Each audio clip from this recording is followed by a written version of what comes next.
I am Brent, 32 years old, and struggling to balance being both mom and dad to my 8-year-old daughter Emma since losing my wife to cancer. Christmas was always our favorite time, but this year, the family group chat exploded with a bombshell. Mom announced no room for us at the table because of my sister's fiancé, yet they still expected me to cook the entire meal. As I stared at my phone, years of being taken for granted suddenly crystallized into perfect clarity. If you are watching this, let me know where you are from in the comments below. Hit that like button and subscribe to hear what I did that changed everything forever. Growing up as the middle child in our family of 5 shaped who I became. I was always the peacemaker, the helper, the one who made sure everyone else was comfortable, even at my own expense. My parents, Thomas and Diane, never tried to hide their favoritism toward my older sister Jessica. She was their pride and joy, the academic star, who could do no wrong in their eyes. My younger brother Kyle learned early that siding with Jessica was the path to parental approval. He became her shadow, backing her up in arguments, laughing at her jokes and joining in whenever she decided I was the target of the day. I can still hear their laughter echoing down the hallway of our childhood home in Michigan, the sound of inside jokes I was never part of. I met Sarah during my sophomore year of college.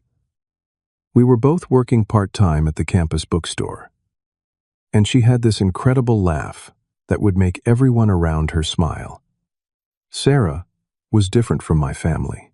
She listened when I spoke, genuinely cared about my thoughts and feelings, and for the first time, I felt truly valued for who I was, not what I could do for others.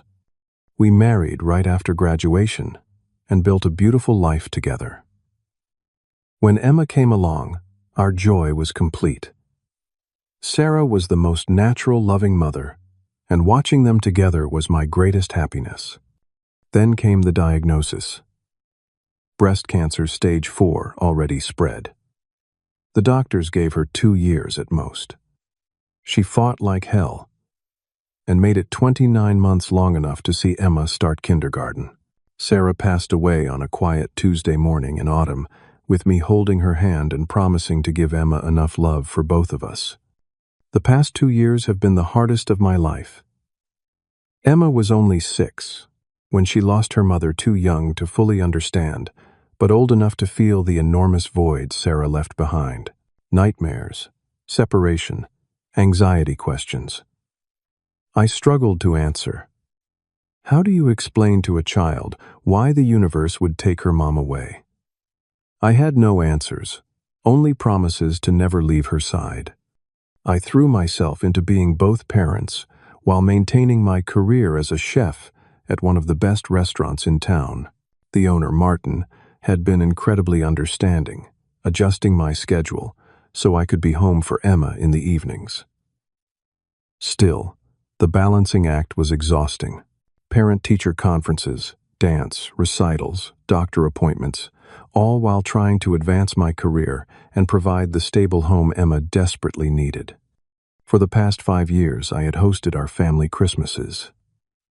It started when Sarah was still healthy, a way to show off my culinary skills and create special memories.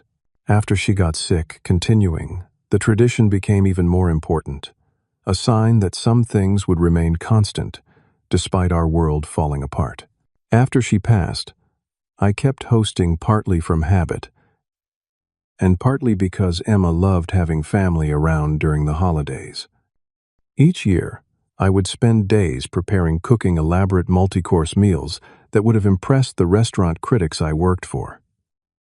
Turkey ham, homemade rolls, 5 different sides, and at least 3 desserts.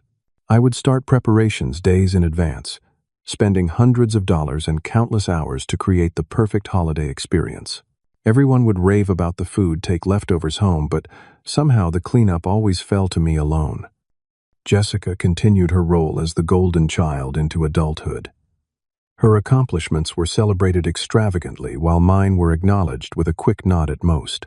When I was promoted to head chef, my parents barely registered the news, but when Jessica got a minor promotion at her marketing firm, they took her out to a fancy dinner and posted about it for weeks on social media. The pattern continued through holidays, birthdays, and family gatherings. I would notice the imbalance, feel the sting of it, but then dismiss my feelings as selfish or petty. Emma needed extended family, I told myself. She needed grandparents and an aunt and uncle, especially now without her mother. So I swallowed my resentment year after year for her sake. 6 months ago, Jessica brought home her new boyfriend, Jackson. From the moment he stepped into my parents' living room with his designer clothes and stories about his family connections, my parents were smitten. Jackson came from old money, worked in finance, and had the kind of social connections my status-conscious parents had always dreamed about. Suddenly, family gatherings became showcases for Jackson, with my parents presenting their best china, telling their most impressive stories, and essentially auditioning for the role of perfect in-laws. Through it all, I kept trying to stay connected to my family, mostly for Emma. Children need family, I thought. They need that sense of belonging to something bigger than just their immediate household. So I endured the subtle put-downs, the oversights, the feeling that my presence was tolerated rather than celebrated. I told myself it was worth it to see Emma playing with her cousins, being doted on by her grandparents, even if their attention was inconsistent and conditional. But as Jackson became a more permanent fixture and the engagement was announced, I started feeling a growing sense of unease. Something was shifting in our family dynamic, something that left even less room for Emma and me.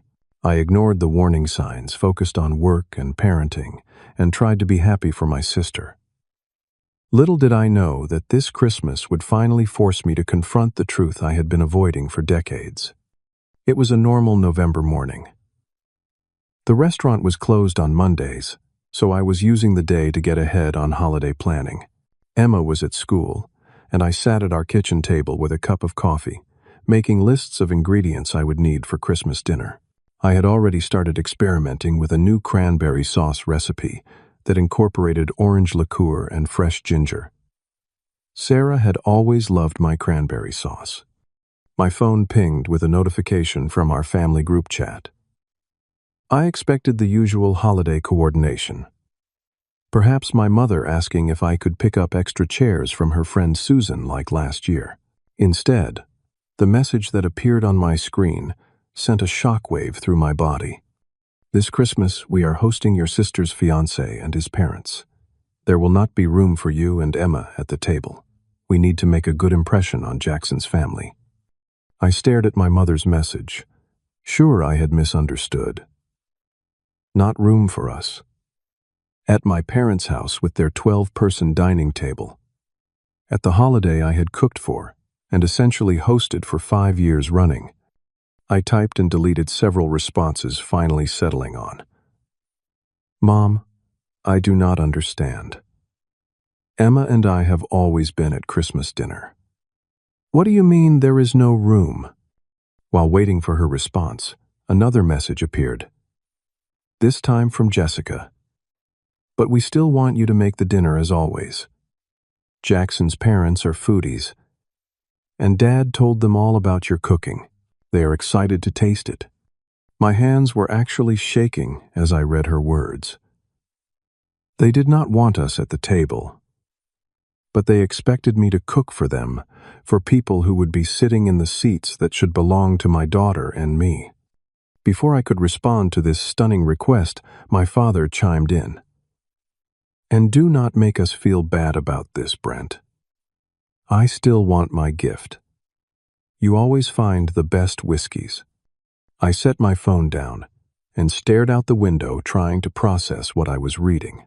Each year, I spent over $200 on a rare bourbon for my father, hunted down limited edition sneakers for Kyle, and found designer accessories for Jessica and my mother. The gifts were always met with expectation rather than gratitude, as if it was simply my role to provide the perfect presents along with the perfect meal. Dad, do I understand this correctly? You want me to cook the entire Christmas dinner. Bring all your gifts, but Emma and I cannot attend. I typed, still, hoping there was some misunderstanding. My mother responded with a lengthy explanation about Jackson's parents being very particular and how important it was to present the family in the best light. She mentioned that Emma was at a difficult age and might not understand the sophisticated conversation that would occur. She suggested we could perhaps have our own little celebration the weekend before. As I was processing this, Emma's school bus pulled up outside. I quickly put my phone away, not wanting her to see my distress. She bounced into the kitchen with a paper turkey craft and a story about her friend's Thanksgiving plans. "Daddy, are we going to have pumpkin pie at Christmas too?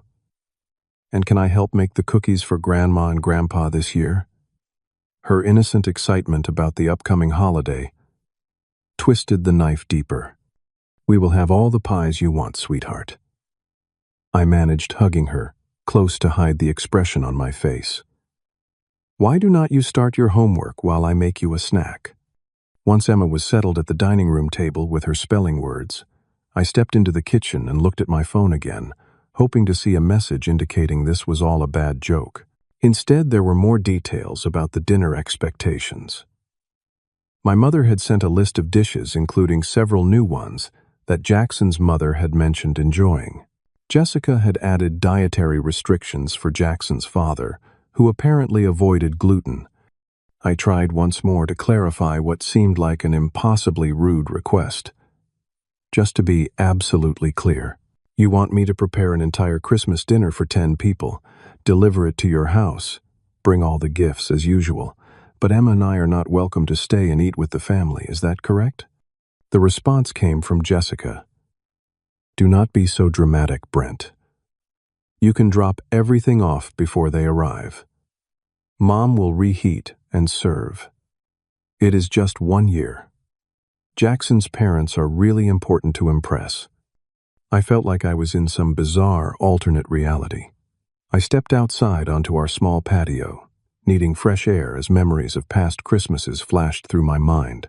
I remembered Sarah's last Christmas, when she was too weak to do much but sit at the table. She had watched my family dynamics with clear eyes, unaffected by the decades of conditioning I had undergone.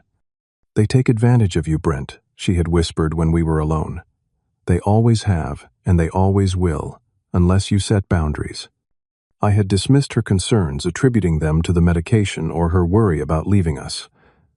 But now, staring at these messages, I realized how right she had been. My heart was racing, and I felt physically ill. The audacity of their request, the casual way they excluded my daughter, the clear message that we were service providers rather than family members. It was all so blatant that I could no longer pretend it was anything but what it was. Exploitation wrapped in the guise of family obligation. As the initial shock began to wear off, anger took its place, rising from my stomach like acid. Years of swallowed resentment threatened to surface all at once. I walked back inside to check on Emma, who was carefully writing her spelling words in her notebook, her tongue poking out of the corner of her mouth in concentration, just like Sarah used to do when focused. My phone pinged again. A private message from Jessica. "Look, I know this seems last minute, but Jackson's parents decided to come for Christmas just yesterday. They are thinking about helping us with a down payment on a house in their neighborhood, so we really need this to go perfectly. Your cooking is part of that plan.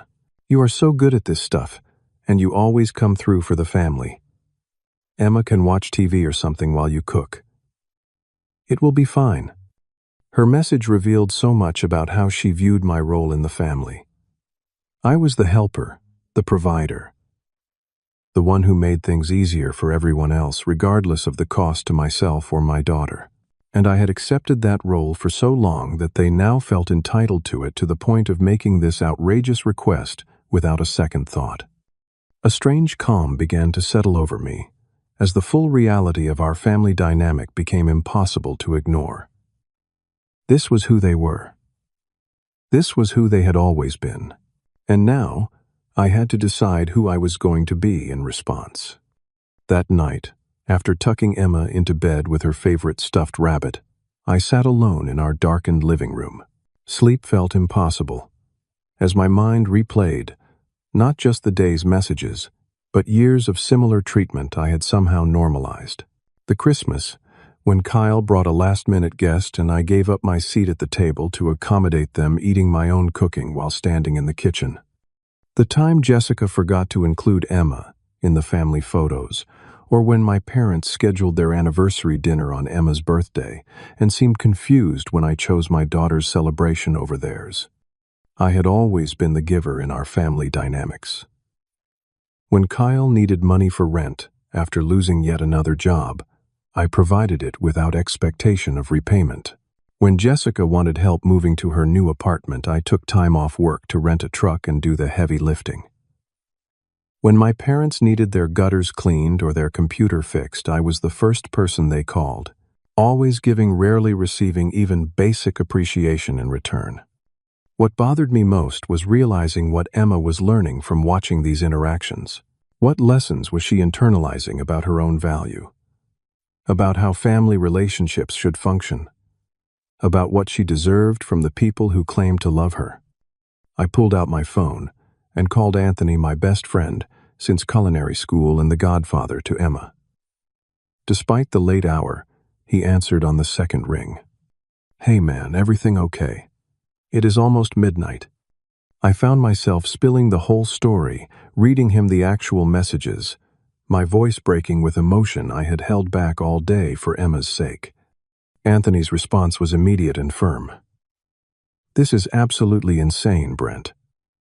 They are treating you like the help, not family. And excluding Emma. That is just cruel." "But it is Christmas," I said weakly, still caught in the mindset that family holidays were sacred obligations. "Emma expects to see her grandparents. Emma expects to be treated with basic human dignity, too," Anthony replied. "What kind of message does it send her? If you let them treat you both this way, you have been making excuses for their behavior for years, buddy. It is time to stand up for yourself and your daughter." After hanging up, I spent hours on my laptop searching phrases like toxic family relationships, emotional manipulation in families, and setting boundaries with parents. The results were eye-opening, with article after article describing dynamics that felt eerily familiar. The next morning, Emma asked innocently about our Christmas plans while eating breakfast. "Are we making gingerbread houses at Grandma's this year? And will Cousin Taylor be there?" I managed to smile. "I am not sure about all our plans yet, sweetheart. But we will definitely make gingerbread houses, whether at Grandma's or right here at our own table." Her questions continued throughout the week. Would Grandpa tell his silly reindeer stories again? Could she wear her new red dress with the sparkles? Would Aunt Jessica let her try on her fancy jewelry like last year? Each innocent question twisted the knife deeper, highlighting all the Brundon, in quote common.10, normal family experiences my daughter might miss, because my family valued a potential house down payment over her presence at the table. After several sleepless nights, I decided to try the direct approach one more time. I called my mother when I knew Emma would be at her dance class. "Mom, I need to talk about Christmas. I understand impressing Jackson's parents is important, but surely there is a way to include Emma and me at the table. We could bring an extra leaf for the table, or even set up a small kids' table for Emma and Taylor." My mother sighed dramatically. "Brent, we have been through this. Jackson's parents are very particular about formality. A children's table would look tacky. And besides, who would be cooking? If you were sitting at the table, I could prepare everything ahead and you could reheat, or we could cater this one time," I suggested, though I already knew the answer. "Cater? Do you know how expensive that would be? And nothing from a catering company would match your cooking. Everyone looks forward to your food all year, but not enough to actually include the cook at the table," I said quietly. "You are making this difficult for no reason," she replied, her tone hardening. "This is one Christmas. Jessica and Jackson need our support right now, Sometimes being a family means making sacrifices. And it always seems to be Emma and me making those sacrifices, I pointed out. That is not fair, Brent. We have done so much for you and Emma since Sarah passed.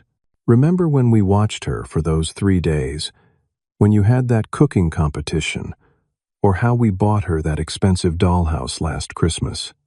I bit back a retort about how they had complained constantly during those 3 days of babysitting, or how the dollhouse had been a display model they got at a steep discount from my mother's friend who owned a toy store.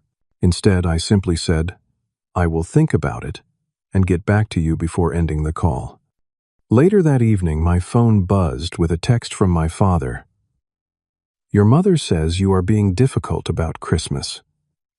Do not forget, I like the Blanton's bourbon, not the Woodford Reserve you got 2 years ago.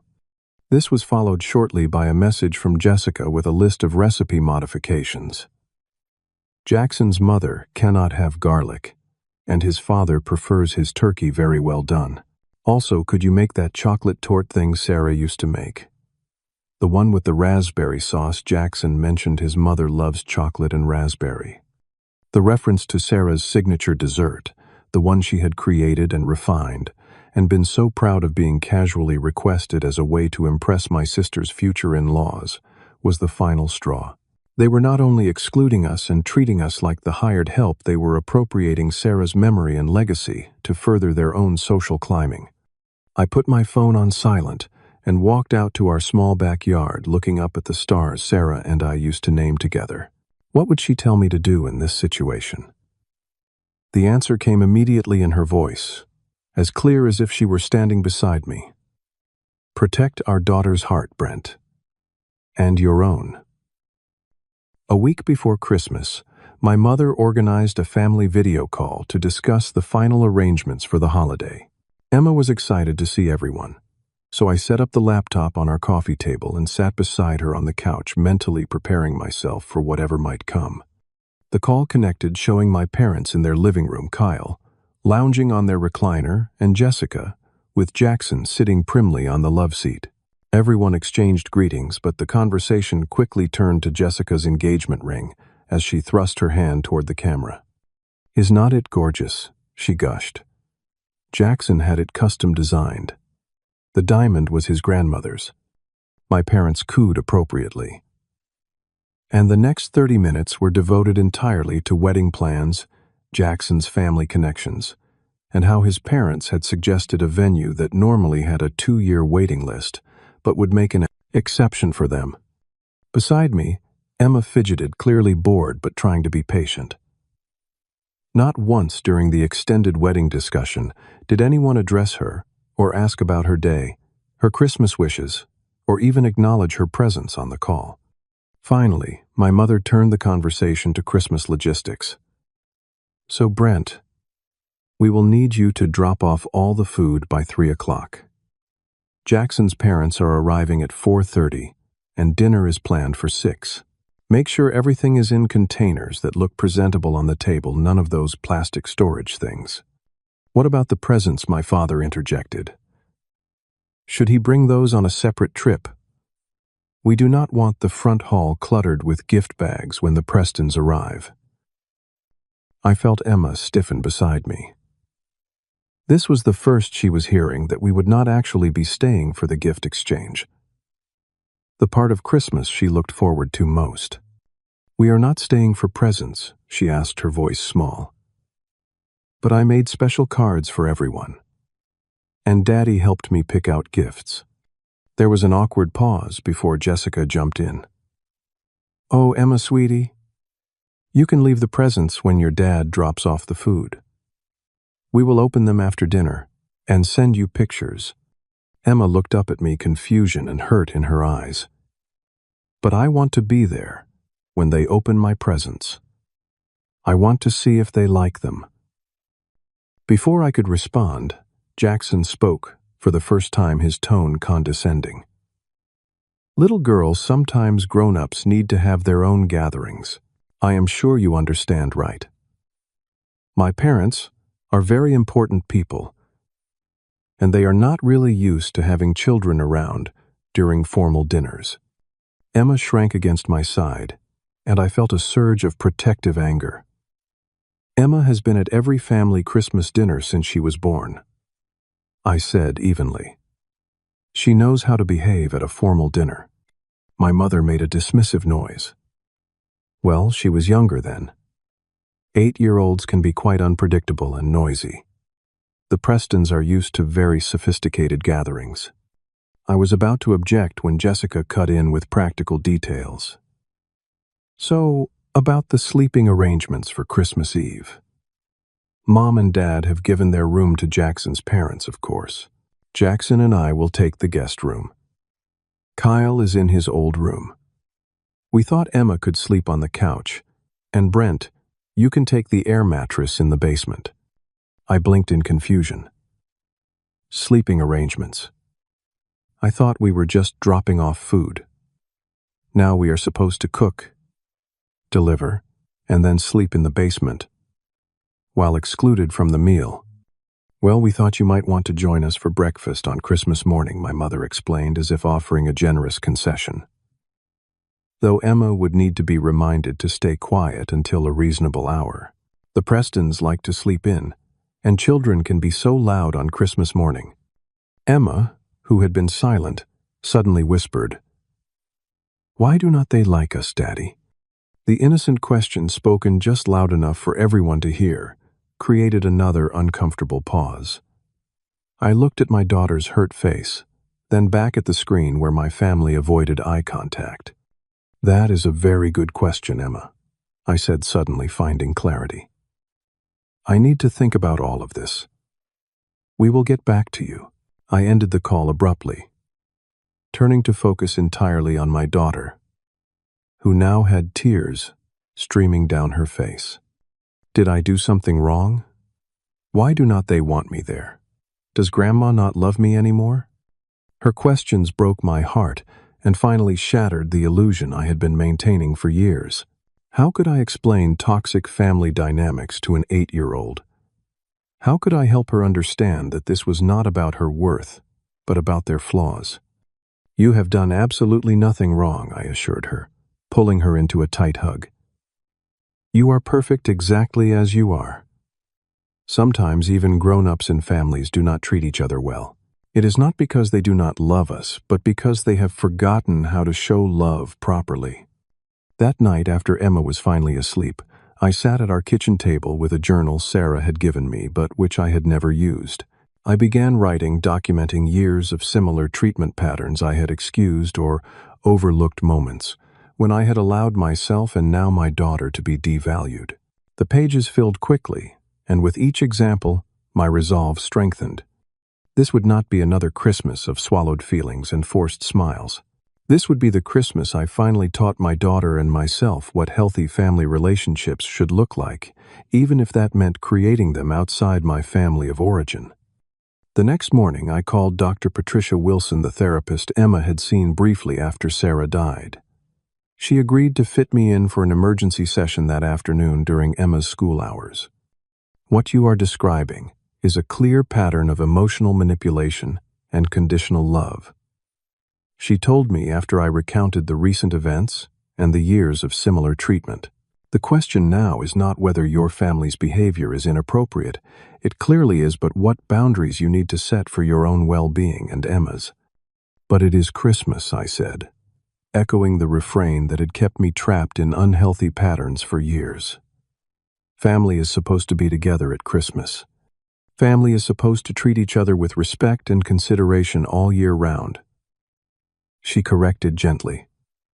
Holidays do not grant a special license to mistreat people. In fact, I would argue that teaching Emma what healthy boundaries look like is the most valuable Christmas gift you could give her. I left her office with a clearer perspective and drove directly to my in-laws' house. Sarah's parents, Robert and Linda, had remained a loving presence in our lives after her death. They had never tried to replace my family, but had simply extended their love unconditionally to both Emma and me. Linda opened the door with a warm smile that faltered when she saw my expression. "Brent, Darling, what is wrong? Is Emma okay? Over coffee at their kitchen table, I explained the situation. Unlike my conversations with my own family, they listened without interrupting expressions of disbelief, and then anger crossing their faces. That is absolutely unconscionable, Robert finally said, his normally gentle voice firm with indignation. To exclude a child at Christmas and to treat you like hired help rather than family. We were actually about to call you, Linda added. We booked a cabin up at Pine Ridge Resort for Christmas week. We were going to invite you and Emma to join us for part of the time working around your family obligations. But it sounds like you might be more available than we thought. The idea of a peaceful Christmas in a snowy mountain cabin, surrounded by people who genuinely valued our presence, was incredibly appealing. Are you sure we would not be imposing? I know you probably want some time, just the two of you. Linda reached across the table and squeezed my hand. Brent, you and Emma are our family. Sarah would want us to be together, especially at Christmas. There is plenty of room, and we would love to create some new traditions together. By the time I picked Emma up from school, a plan was forming in my mind. That evening, as we made dinner together, I broached the subject carefully. Emma, I've been thinking about Christmas. Would you like to do something really special this year? Something different. She looked up cautiously from the carrots she was arranging on her plate. Like what? Not going to Grandma and Grandpa's at all. Well, Grandma Linda and Grandpa Robert have invited us to spend Christmas with them at a cabin in the mountains. There would be snow and a fireplace, and they said there might even be sleigh rides. Her eyes widened. A real sleigh. Like in the Christmas movies. With bells and everything. That is what Grandpa Robert said. And we could still have all our special food and open presents on Christmas morning. It would just be with different grandparents this year. She thought for a moment, her brow furrowed in that serious way that made her look so much like Sarah. But what about Grandma Diane? And Grandpa Thomas? And Aunt Jessica? And Uncle Kyle? Would they be sad if we do not go? The question revealed so much about my daughter's empathetic heart worrying about others' feelings, even after they had dismissed hers. I think they will be okay, I said carefully. They are going to be very busy with their special guests. Could we at least call them on Christmas? Or maybe visit another day when they are not busy? We can definitely call, I promised. And we will figure out a time to see them later. But for Christmas itself, I think the mountains would be really magical. What do you think? Her smile was answer enough. And, as we discussed all the possibilities for our mountain Christmas, I felt a weight lifting from my shoulders. That night, I emailed my supervisor at the restaurant requesting the full Christmas week off instead of just Christmas Day. Martin responded almost immediately with approval and his own family holiday story that involved escaping toxic relatives. Over the next few days, I made preparations in strategic silence. I booked specialized groceries to be delivered to the cabin, ordered presents online with expedited shipping, and packed our winter gear. Throughout this time, my phone buzzed constantly with messages from my family growing increasingly demanding as Christmas approached. From my mother, "We will need the full menu plan by tomorrow, so I can make sure we have the right serving dishes. And do not forget, Jackson's mother is allergic to shellfish, so no seafood appetizers this year." From Jessica, Mom, "Says you have not sent the menu yet. We really need this as soon as possible. Also, can you make that special eggnog Dad likes? And maybe some extra for us to give to Jackson's parents as a take-home gift with those cute mason jars and ribbons, like last year." From my father, "Your mother is getting anxious about the dinner plans. Call her today. And the bourbon I mentioned is the single barrel reserve, not the regular one. I responded with brief non-committal messages, neither agreeing to their demands nor explicitly refusing them. Each text and call reinforced the rightness of my decision, highlighting how one-sided our relationship had become. The night before our planned departure, I carefully packed the car while Emma was asleep, arranging our suitcases, carefully wrapped presents, and a few special decorations from home to make the cabin feel familiar. I set up an automated email response and a new voicemail message, stating simply that I would be unavailable until after the new year. As a final step, I composed a message to the family group chat, but did not send it yet. I wanted Emma and me to be well on our way before they realized we had changed our plans. The next morning, Emma woke up vibrating with excitement. "Is it Mountain Day, Daddy? Can we leave right now?" "As soon as you eat breakfast," I promised. "I packed the car last night, so we are all ready to go." As she ate her oatmeal, still wearing her pajamas covered in snowflakes, I felt a sense of peace I had not experienced in years. We were choosing joy, choosing respect, choosing to spend the holiday with people who valued us. Before starting the car, I hit send on my message to the family. "Emma and I will be celebrating differently this year. Wishing you all a Merry Christmas." Then I turned off my phone, started the car, and began our journey toward a new kind of Christmas. We left home just as the sun was rising, Emma still in her snowflake pajamas with a travel blanket tucked around her. I had packed thermoses of hot chocolate, her favorite playlist of Christmas songs ready on the car. Stereo and a sense of liberation I had not felt in years. "Can we get donuts for the trip?" Emma asked as we pulled away from our neighborhood. "Mom always said road trips need special snacks." Your mom was absolutely right. I agreed, feeling a bittersweet pang at the memory. Sarah had insisted on road trip rituals, from specific snacks to silly car games. Donuts it is. With breakfast treats secured and holiday music playing, we began the 3-hour drive to Pine Ridge Resort. Emma alternated between excited chatter about the upcoming adventure and dozing against the window, the early morning start catching up with her. I savored the peaceful moments, knowing that my phone, turned off and stowed in the glove compartment, was likely exploding with messages from my family as they realized we would not be providing their holiday meal. The drive took us through increasingly beautiful scenery, the flat suburbs giving way to rolling hills, and eventually the mountains, their peaks dusted with snow that grew deeper as we ascended. Emma pressed her face against the window as the first real snowdrifts appeared alongside the road. "It looks like a Christmas card." She breathed, her eyes wide with wonder. We arrived at the resort just before noon. Pine Ridge was everything. The website had promised a collection of private cabins nestled among towering pine trees, each with a stone fireplace and views of the mountains. Linda and Robert were already there, waiting on the porch of our cabin, their faces lighting up as we pulled in.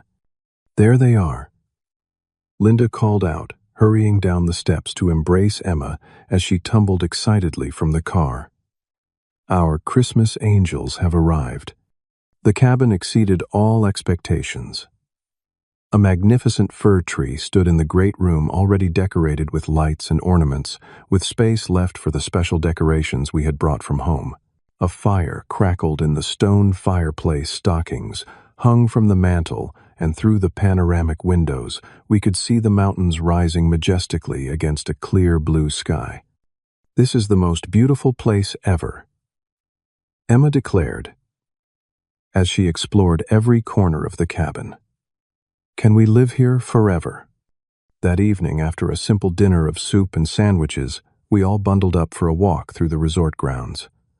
Snow crunched beneath our boots as we followed lantern-lit paths between cabins decked with Christmas lights.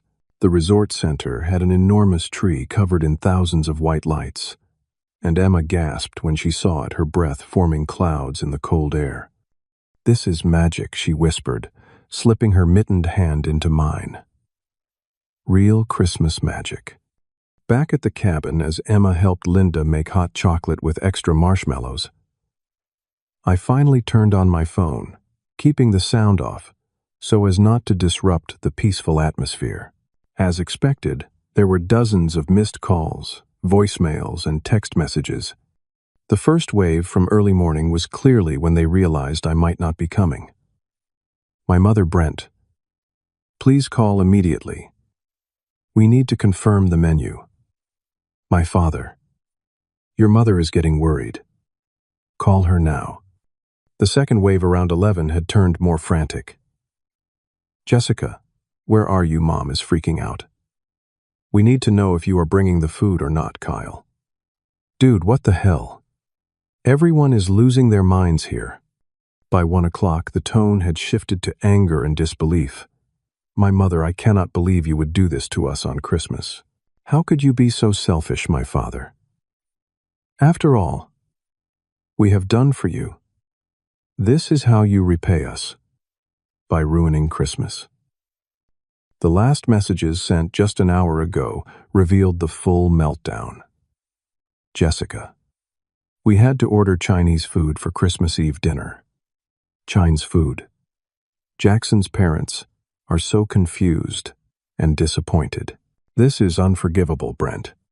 There were several voicemails too, which I listened to with the volume turned low.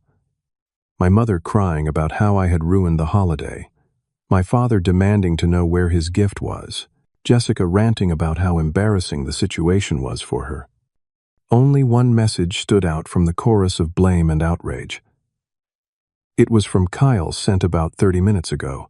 Hey bro, things are nuts here. Mom tried to cook and set off all the smoke alarms. Dad is drinking straight from a bottle of cheap whiskey. Jessica had a complete meltdown when Jackson's parents suggested they just go to a hotel and order room service. I do not know what happened between all of you, but for what it is worth, I get why you bailed. Call me after the holidays if you want to talk. I was surprised by Kyle's message, so different from his usual follow-the-leader approach to family dynamics. Perhaps seeing the full meltdown from the outside had given him a new perspective. I turned my phone off again and rejoined my Christmas family, pushing the drama out of my mind. Emma was teaching Robert a clapping game Sarah had invented, and Linda was arranging Christmas Eve treats on a platter. This was where we belonged this Christmas, with people who valued our presence more than our presents or provisions. Everything okay? Linda asked, quietly noticing my expression. Everything is perfect, I assured her, and meant it. Christmas Eve unfolded in a way I had almost forgotten was possible, relaxed, joyful, centered on being together rather than performing perfection. We ate cookies, played board games, read Christmas stories aloud, and simply enjoyed each other's company. Emma fell asleep on the couch, her head on Robert's lap, as he told her stories about Sarah as a little girl. As I carried my sleeping daughter to her bed, I realized this was the first Christmas Eve in years that had not left me exhausted from cooking, cleaning, and emotional labor. Instead, I felt peaceful, present, and genuinely happy. Christmas morning dawned clear and bright, with fresh snow sparkling in the sunlight. Emma woke at 6:30, remarkably restrained for an excited 8-year-old on Christmas, and we all gathered in our pajamas around the tree. The presents were modest but thoughtful, each one selected or made with genuine care for the recipient. Emma squealed with delight over the art supplies, books, and handmade quilt Linda had created from some of Sarah's favorite T-shirts. My gifts, including a chef's knife I had been admiring for months, and a framed picture of Sarah that Robert had found and restored, brought tears to my eyes. After breakfast, we bundled up for the promised sleigh ride.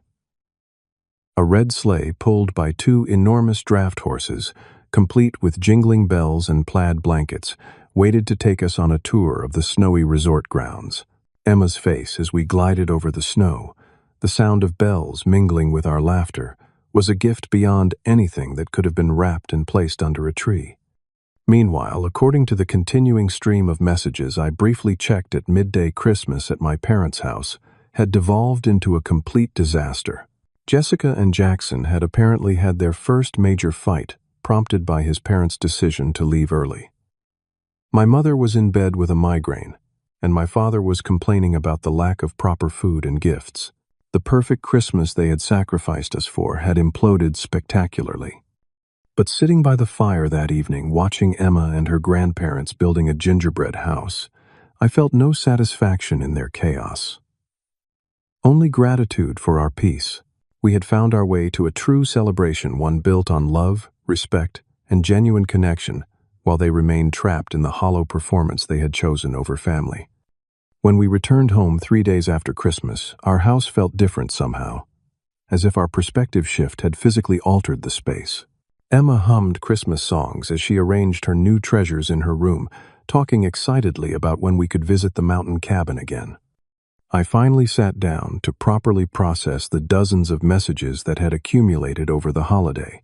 The voicemails ranged from tearful my mother to threatening my father, who had apparently suggested cutting us out of the will, to desperate Jessica, whose relationship with Jackson seemed to be on thin ice after the holiday disaster.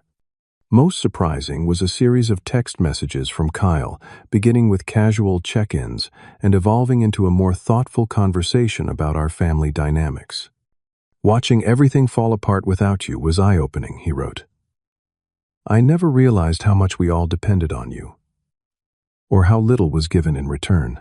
Jackson's parents were actually super nice people who seemed genuinely confused by all the drama. They kept asking why you and Emma were not there, and no one could give a straight answer without sounding terrible. He continued in another message, "Jessica kept making excuses about you being difficult, but Jackson's mom just said, 'Family should always include children at Christmas, especially those who had lost a parent.' I think Jackson saw a side of our family none of us wanted him to see." The final message came as a surprise. "I have been doing some thinking. We have never been close as brothers, and that is mostly on me.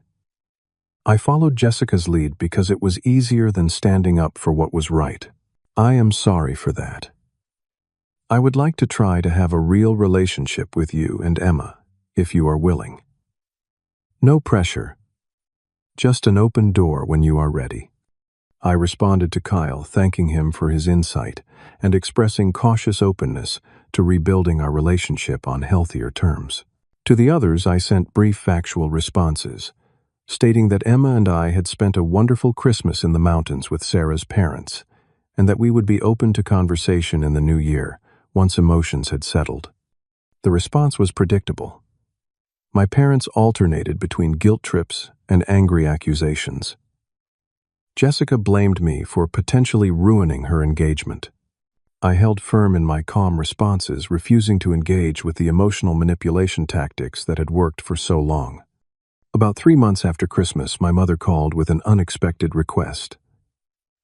"We would like to have a family meeting," she said, her voice lacking its usual commanding tone. Jackson's parents recommended a family therapist to Jessica, and she suggested we all attend a session together. I was skeptical, but agreed to a single session, arranging for Emma to spend time with friends so she would not be exposed to potential conflict. The therapist, Dr. Martin, was a serious, direct woman who established ground rules immediately and enforced them throughout the 90-minute session.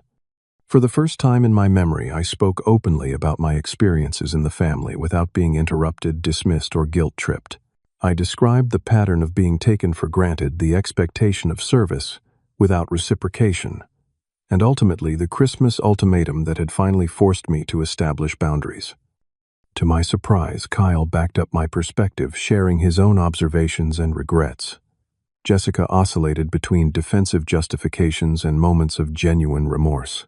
My parents struggled the most, alternating between acknowledging problematic patterns and falling back into blame-shifting. By the end of the session, it was clear that the road to healthier family relationships would be long, with some members more willing to walk it than others. Dr. Martin suggested continued therapy for those who were interested, as well as clear, limited contact with healthy boundaries for the immediate future. Over the following months, those boundaries were tested repeatedly. My mother forgot the new expectations. Several times, my father attempted to use financial leverage to regain control, and Jessica vacillated depending on her relationship status with Jackson, who had indeed seen our family dysfunction clearly and was insisting on changes. Kyle, however, made consistent efforts, starting with one-on-one time with Emma at the park or ice cream shop, always respecting my rules and time limits. He began showing up as a reliable uncle for the first time, remembering her interests, asking thoughtful questions, and making her feel valued. When the next Christmas approached, I made it clear early that Emma and I would be spending the actual holiday at home creating our own traditions. I offered to attend a pre-Christmas gathering with clear time boundaries and expectations of respectful behavior toward both of us. To my surprise, my parents agreed without argument, perhaps finally understanding that access to us was contingent on proper treatment. The gathering, while somewhat awkward, was notably different from previous years. For the first time, gifts were exchanged with some degree of reciprocity. Emma received thoughtful presents, rather than afterthoughts, and everyone made efforts to engage with her directly. Most telling was a moment when Jessica, who had weathered her own relationship challenges and emerged more self-aware, pulled me aside. "I get it now," she said quietly. "What we did last year was awful. I was so caught up in impressing Jackson's parents that I lost sight of what family actually means. I am working on it. We all are." That night, as Emma and I drove home, she made an observation that nearly brought me to tears. "They are learning, are not they, Daddy? We taught them how to be better family." "I think you are right, sweetheart," I agreed. "Sometimes people need to learn that relationships go both ways. That everyone deserves respect and kindness. Like how I had to learn to share my toys at preschool," she nodded sagely. "Exactly like that," I laughed, amazed at her simple wisdom. Our actual Christmas was peaceful and perfect. Sarah's parents joined us at our home, bringing their warmth and genuine love. Kyle stopped by briefly with thoughtfully chosen gifts and no expectations. Even my parents and Jessica limited themselves to a quick video call that focused primarily on Emma's excitement rather than their feelings. As I reflected on the year since that fateful group chat message, I realized that the painful exclusion had actually been a gift in disguise. It had forced me to break patterns that had been established over decades, to model self-respect and healthy boundaries for my daughter, and ultimately to create space for more authentic connections with those family members willing to grow. The journey was far from over. Some relationships might never fully heal, while others were slowly transforming into something new and healthier. The important thing was that Emma was learning that love should not come with conditions, that her worth was not determined by what she could provide to others, and that sometimes the bravest, most loving choice is to say no to mistreatment. As we lit candles on our Christmas table, surrounded by people who truly celebrated our presence, I silently thanked Sarah for the wisdom she had tried to share with me years ago.